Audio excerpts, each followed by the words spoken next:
আমি আপনাকে বলছি, শিক্ষিত বেকার যুবক যুবতীরা যেভাবে ফুসছে, যে কোনোদিন পশ্চিমবাংলায়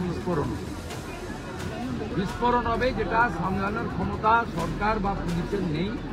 আমি আপনাকে এখন থেকে বলে রাখছি, ভীষণভাবে পশ্চিমবাংলায় লক্ষ লক্ষ শিক্ষিত বেকার যুবক যুবতী তারা ক্ষুব্ধ।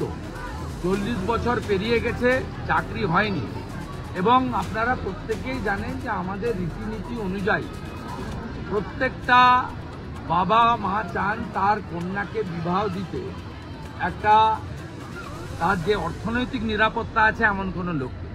আমাদের বহু ছেলের বিবাহ হয়নি পশ্চিমবঙ্গে এই মমতা ব্যানার্জির জন্য, কারণ তিনি 40 বছর পার করে দিয়েছেন, চাকরি হয়নি, আর কোনোদিন হবে না। অতএব শিক্ষিত বেকার যুবক যুবতীরা খুঁজছে, আর পড়াশোনার প্রতি, উচ্চশিক্ষার প্রতি আগ্রহ কলানিতে 9 লক্ষ কলেজে স্নাতক স্তরে আসন আছে বাংলায়, 3 লক্ষ আসন ফিল আপ হয়েছে, 6 লক্ষ আসন ফাঁকা আছে। অনার্সগুলোতে এতবার ডাকার পরেও, কাউন্সিলিং এর পরেও কেউ যাচ্ছে না। যে কেন ম্যাথ অনার্স পড়ে, পল সায়েন্স অনার্স পড়ে, হিস্ট্রি অনার্স পড়ে, বিএড করে, পিটিটিআই করে লাভ কি? চাকরি তো হবে না। কিভাবে একটার পর একটা ইন্ডাস্ট্রি বন্ধ হয়েছে আপনারা নিজেরা দেখেছেন। এই এলাকায় ডক্টর বিধানচন্দ্র রায়ের হাত ধরে যে শিল্পে জোয়ার এসেছিল, কর্মসংস্থান ছিল, আজকে কি অবস্থা। আজকে দুর্গাপুর, আসানসোল, চিত্তরঞ্জনে চোখের সামনে আপনারা দেখছেন। তোলাবাজি ছাড়া অন্য কিছু নয়।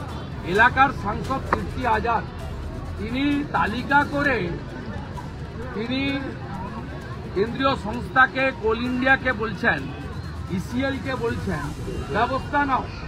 তারপরে ভাইপোর ধমক খেয়ে বলছে আমি প্রত্যাহার করলাম, কিন্তু তীর তো বেরিয়ে গেছে আগে। আপনি আমার সঙ্গে এক্ষুনি চলুন, আপনাকে আমি দেখাবো উকড়াতে কিভাবে কয়লা ঝুড়ি করে, বেতের ঝুড়ি করে মাথায়, এক্ষুনি চলুন আমার পুরোটি আমি চোখে দেখিয়ে দেব কিভাবে এখানে এই সিন্ডিকেট এরা চালাচ্ছে, তৃণমূলের গুন্ডারা। আপনারা তো কার্যত যৌতুক দিয়ে বসে আছেন, কোন দিন ধপাস করে পড়ে যাবে ধস নেমে কেউ জানে না। নিচের তলাটা তো খুলে ফাঁকা করে দিচ্ছে। আপনার বারাবণী, জামুরিয়া, পাণ্ডবেশ্বর, রানীগঞ্জ, আপনার দুর্গাপুরেরও যে অংশে কয়লা পাওয়া যায় গ্রামীণ এলাকায়, সেই সব জায়গায় ইলিগাল মাইনিং, তার মানে যে কোনো সময় ধস নামবে, কোথায় যে কে হারিয়ে যাবে কেউ জানে। চাকরি দেবে কেন? আগে তো অনেক পাস করতে। চাকরি দেবে কেন মমতা ব্যানার্জি? একদম পাক্কা 35% মুসলমান ভোট আছে, 100-তে 100 ওকে দেয়। ওরা ধর্মের ভিত্তিতে ভোট করে, হিন্দুরা ধর্মের ভিত্তিতে ভোট করে না। হয়ে গেল। আর দরকার 10%, 45% হলেই সরকার। এবারে একটা শিক্ষককে চাকরি দিতে গেলে হাই স্কুলে তার স্টার্টিং বেতন 40,000 টাকা, প্রাইমারিতে চাকরি দিতে গেলে স্টার্টিং বেতন 30,000 টাকা। 40,000 টাকা চাকরি একজনকে দিলে তার বাড়িতে 5 জন মেম্বার, 3টে ভোটার। আর সেই 40,000 টাকা যদি 40টা বাড়িতে বিতরণ করে তাহলে 120টা ভোটার। মমতা ব্যানার্জির কাছে 120টা ভোট দরকার, 3টে ভোট দরকার নেই।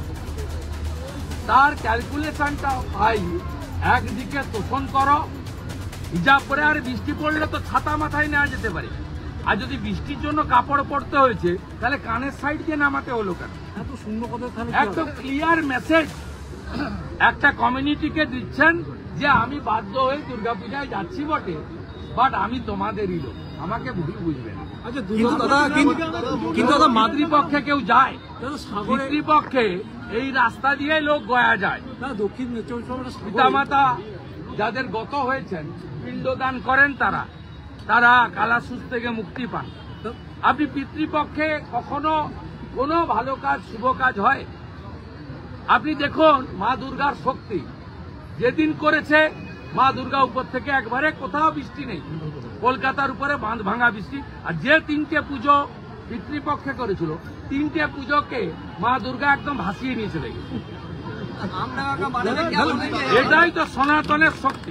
মাদ্রাসার চাকরি প্রার্থীরা আজকে পথে নামছে, মাদ্রাসার চাকরি প্রার্থী তারাও পথে নামছে, তাই মুখ্যমন্ত্রী মুসলমান ধর্ম মানুষের কি করলেন? মাদ্রাসার শিক্ষকরা পথে নামছে বটে, ভোটটা দিবে তারা তৃণমূলকে।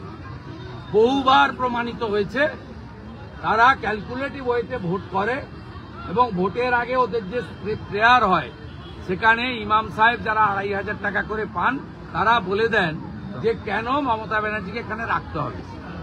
এই কারণে রাখতে হবে যাতে জামাত, হেফাজত এবং রোহিঙ্গা বাংলাদেশের মুসলমানরা এখানে এসে ডেমোগ্রাফি বদল করে। আসানসোলে অধিকাংশ মূল্যবান জমি আজকে মুসলিমরা ক্রয় করে নিয়েছে। আমাদের গরিব হিন্দুরা যারা বাংলায় কথা বলেন, হিন্দিতে কথা বলেন, তারা অভাবের টানে জমিগুলো সব বেচে দিয়েছে। কিভাবে এই জেলার পশ্চিম বর্ধমানে, পূর্ব বর্ধমান তো চড়ুন হাতের বাইরে চলে গেছে, জামালপুর, রায়না, মন্তেশ্বর, মেমারি, মঙ্গলকোট, আউসগ্রাম, কেতুগ্রাম, বর্ধমান শহরও বলা যেতে পারে হাতের বাইরে। পূর্বস্থলীতে টিকে আছে কিছু হিন্দু সমাজের লোকেরা, হিন্দু সম্প্রদায়ের লোকেরা। পশ্চিম বর্ধমানেও আসানসোল থেকে শুরু হয়েছে। আগামী দিনে আপনারা দেখবেন দুর্গাপুরের অবস্থা, যদি ওই লালবাবুদের কাছ থেকে বেরিয়ে আসতে না পারেন সেকুলারিজম থেকে, তাহলে সবাই বিপন্ন হবেন। নন্দীগ্রামে কি অবস্থা? নন্দীগ্রামে আপনাকে এখনই না ভাবলে চলবে। কেন পুজো করেন? কোনো পুজোর উদ্বোধন কেন মুখ্যমন্ত্রী করেননি? নন্দীগ্রামে কোনো পুজোর উদ্বোধন কেন করবে? কেন করেন? কেউ করতে নেয় না। ওখানে আমি হিন্দু জাগরণ ঘটিয়েছি। দক্ষিণ 21-এ 1956 ভোটে জিতেছি, 23-এ 17টার মধ্যে 11টা পঞ্চায়েত জিতেছে, 24-এ অভিজিৎ গাঙ্গুলিকে 8,200 লিড দিয়েছি, 26-এ নরেন্দ্র মোদীজি যাকে পদ্মফুল দিয়ে পাঠাবেন তাকে আমি 20,000 ভোটে জেতাবো। ভারত মাতা ওখানে হিন্দুরা ঐক্যবদ্ধ হয়েছে। গোটা রাজ্যে 54% হিন্দু ঐক্যবদ্ধ হয়েছে। আমি নন্দীগ্রামে 70% হিন্দুকে ঐক্যবদ্ধ করেছি। গোটা রাজ্যের মধ্যে কালিগঞ্জের উপনির্বাচনে 73% হিন্দু ঐক্যবদ্ধ হয়েছে। গোটা রাজ্যে যদি 75% হিন্দু ঐক্যবদ্ধ হয় আর বাড়ি থেকে বেরিয়ে ছুটি না কাটিয়ে ভোটটা দিতে যান সকাল সকাল, তাহলেই পশ্চিমবাংলায় হিন্দুরা এবং হিন্দু ধর্ম রক্ষা হবে। নইলে আগামী 2026-এর পরে হিন্দু ভোট মমতা ব্যানার্জির লাগবে না। ওনার যে ভোট নিয়ে উনি জিতেন সেই ভোটেই আগামী দিনে উনি রাজত্ব করবেন। আগেও গার্ডেন নিচে আপনি গিয়েছিলেন একটি মাইক বাজানো বন্ধকে কেন্দ্র করে। এবার যদি আপনারা আবার এরকম হয় কিছু করবেন? আবার যদি এরকম হয় যেরকম হুমকি আসছে? না, এটা গতবারে গার্ডেন রিচে করেছিল। গতবারে গার্ডেন রিচে বলেছিল আমাদের এলাকা, ধন্যবাদ শুভেন্দুদাকে। মাইকে চণ্ডী পাঠ, গীতা পাঠ গাইতে হবে না। আমি ওই ওদের বুকে দাঁড়িয়ে আরতি করে এসেছি।